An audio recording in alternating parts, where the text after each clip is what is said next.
マヤ、キャラ、リギング、1、オリキャラ作ろう、プロジェクト。今日はキャラを動かすために必要なジョイントについてお話しします。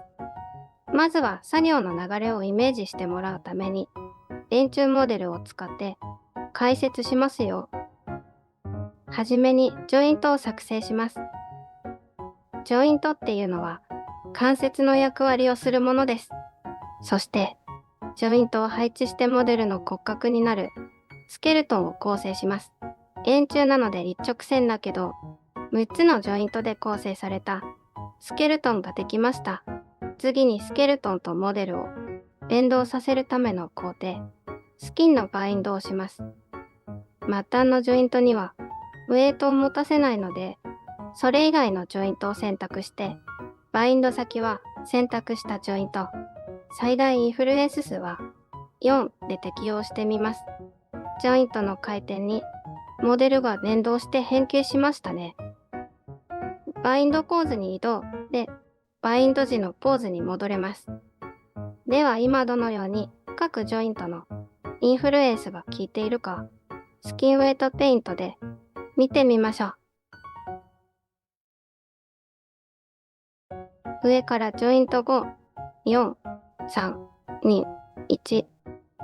白くなってるところが各ジョイントがインフルエンスを与えているところです。そしてこのインフルエンスの値を変更して意図する変形になるようにするのがウェイト調整です。少しやってみます。コンポーネントエディターを使います。細かい部分の調整はペイントウェイトツールよりこちらの方が使いやすいです。個人的にはね。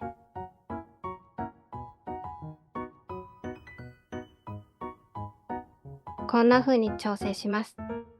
ウェイト調整に使うツールとしては、このコンポーネントエディタと、先ほど見てもらったペイントウェイトツール、そしてテクニカルアーティスト YS さん作の SI ウェイトエディタを使っています。ここまで見てもらったジョイント作成、スキンのバインド、ウェイト調整までがモデラーの作業領域です。では、実際のモデルを使って作業を進めていきましょう。スケルトン、ジョイントを作成をクリック。骨盤から始めて頭までジョイントを配置していきます。サイドビューから骨盤の位置をクリックして1つ目を作成。腹部に2つ目、胸下部に3つ目、首付け根に4つ目、耳後ろに5つ目、頭頂部に6つ目、背骨から首、そして頭蓋のジョイントが作成できました。必要に応じて位置を調整します。その際、ツール設定から候補時にチェックを入れておくと、追従させることなく、単独でジョイントを移動することができます。候補時にチェックが入ってると、首ジョイントだけで動いてるのがわかりますね。フロントビューを見てみましょう。最初に作ったジョイントの移動 X が0になっているのを確認します。サイドビューでジョイントを描画すると、X イコール0の位置で作ってくれるんです。フロントビューで描画する場合、目分量で位置決めすると、X イコール0の位置がブレるので、頂点にスナップさせたり、グリッドにスナップさせたり、もしくは他の方法で X イコール0に合わせる手間が省けるんですね。でも念のため X の値の確認もしておきます。次は肩から腕の付け根、肘、手首にジョイントを配置していきます。ジョイントの作成で下から3つ目のジョイントをクリック。これを親として鎖骨、内側あたりをクリック。腕の付け根をクリック。肘をクリック。手首をクリック。親指付け根付近をクリックしてヘンターキーでツールを抜けます。ここでこれまで作ったジョイントに名前を付けておきます。実務においては使用書の命名規則に従いますが、ここでは背骨、下からスパインで、次はスパインビュー、スパイン中、その上はネック、ヘッド、末端はヘッドエンドとします。肩はショルダー L、上腕はアーム L、前腕はフォアアーム L、手首はハンド L。これは親指につながる中指骨にしようと思うので、サム L とします。このサム L を複製して、他の4本の中指骨を作ります。意図せずボディを選んでしまうので、ボディ用のレイヤーを作ってリファレンスにしておきます。そして今作った各指につながる中指骨にもインデックス L、ミドール L、リング L、キンキー L と名前を付けておきます。中指骨から先の指の骨を追加していきます。親指は第1と第2だけ、他の指は第1から第3指骨まで当て、さらにそれぞれの末端にエンドジョイントを配置しています。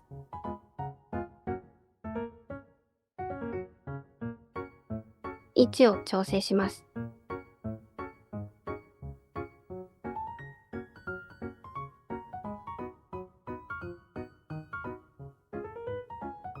名前を付けます。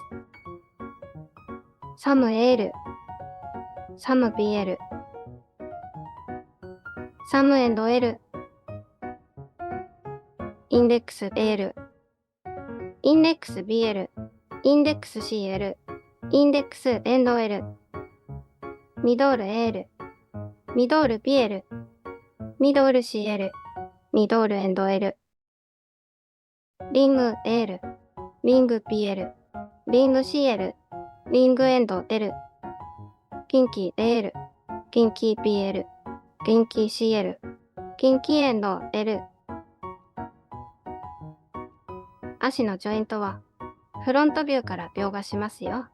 だいたい骨付け根に一つ、膝、足首、今度はサイドビューで足からつま先へ。次は骨盤の位置にジョイントを置きます。ヒップスにリネームします。移動 X の値が0になっているのを確認。大体のジョイント、ヒップスと順番に選んで P キーでペアレントします。次にスパイン A をヒップスにスナップします。スナップは V キーを押しながら移動でできますよ。これで2つのジョイントの回転の起点が同じになりました。次にスパイン A をヒップスの子にして、ボディの親子付けが完了しました。今度は左のツインテにジョイントを配置していきます。親になるヘッドをクリックして、ツインテ根元をクリック。上から下へジョイントをつないでいきます。今回は根元から下に垂れ下がるように紙束メッシュを作ってますけど、水平に作って物理で落とすこともありますよ。各ジョイントに名前を付けます。最初がテール AL、次はテール BL、テール CL、テール DL、テール EL、テール FL、テールエンドを出る。スカートにもジョイントを追加します。前後とサイド、そしてその間にこんな風に3個のジョイントをつなげたものを配置しています。各ジョイントの名前は図のようにしましたが、実務では使用書に従ってくださいね。左側のジョイントができたので、ジョイントのミラーを使って右側を作ります。はじめにツインテから紙束用ジョイントのトップ、テール AL を選択。スケルトン。ジョイントのミラーのオプションを開いて、ミラー平面 YZ、検索する文字列 L、置換後の文字列 R で適用。今度はショルダー L を選択して適用。右側の肩、腕ができました。今度は足、サイ L を選択して適用。次はスカート左側のジョイントをミラーします。左斜め前のスカートデフ LL を選択して適用します。同じようにスカート SL をミラー、スカート RLL をミラー、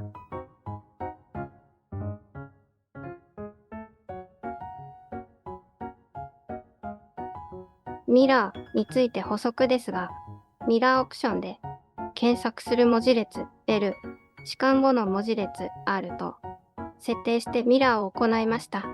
ミラー元の名前についてる L を R に変換してミラーしてくださいという意味だったんですね。そしてミラーされたジョイント以下の階層も同時に名前を変換してミラーしてくれますよ。他のジョイントについても同様です。一通り全身のジョイントが配置できたので、次の工程、ジョイントの方向付けをやっていきますよ。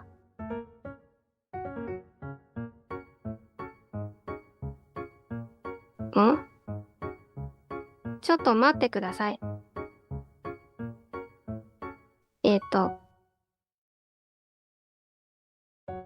適用する前に、すべてのジョイントを選択して、各ジョイントが向いてる方向を目で確認できるように、ローカル回転軸を表示させてみましょう。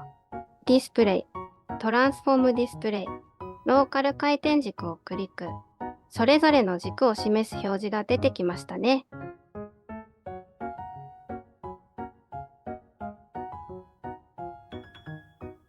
ジョイント階層の最上位であるヒップスを選択して、オプションで設定されている通りのパラメータを使って適用すると、こんな風にジョイントの方向が整えられました。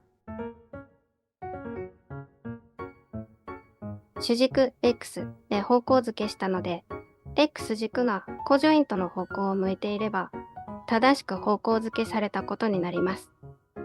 こんな感じ。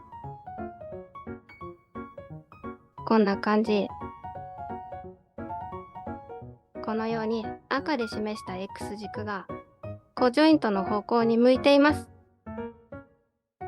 末端のジョイントは向きが逆になっていることがあるので、この場合は修正トランスフォームのフリーズのオプションを開いて、ジョイントの方向にチェックを入れて適用します。向きが修正されました。また、ジョイントが分岐するところでは意図する方向になりません。例えばこのヘッドジョイントを回転させようとすると、なんか変な方向を向いてしまいます。手首のジョイント、ハンドも確認してみると、ギズモの向きがおかしいです。ヒップスも同じ。どれも5階層が分岐しているジョイントですね。このままだと動かしにくいので修正します。ジョイントの方向付けのオプションを開いて、修正ボタンをクリック。この機能は最近ついたものだと思います。以前は一旦ペアレントを外して調整してから再ペアレントって流れでやってましたね。修正できたら改めてジョイントを選択してフリーズボタンを押して確定します。ヘッドや他のジョイントも同様に調整します。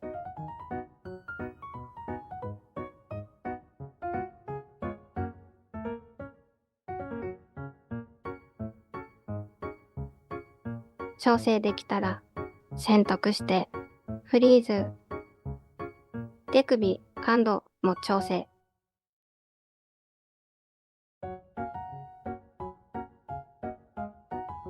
スカートの終端ジョイント。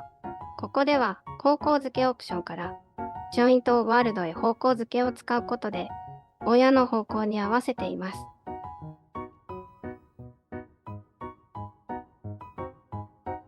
今回はツイスト用や胸、リボンなどの揺れ物用のジョイントは省略してシンプルな構造にしました。これに対してバインド、ウェイト調整を進めていきます。その後必要に応じて先ほどお話しした補助骨も追加していければいいなと考えています。今回の動画はここまで。最後までご視聴ありがとうございました。この動画が役に立ったと思ったら高評価、チャンネル登録お願いします。コメントもお待ちしています。ではまた次の動画でお会いしましょう。マヤハックでした。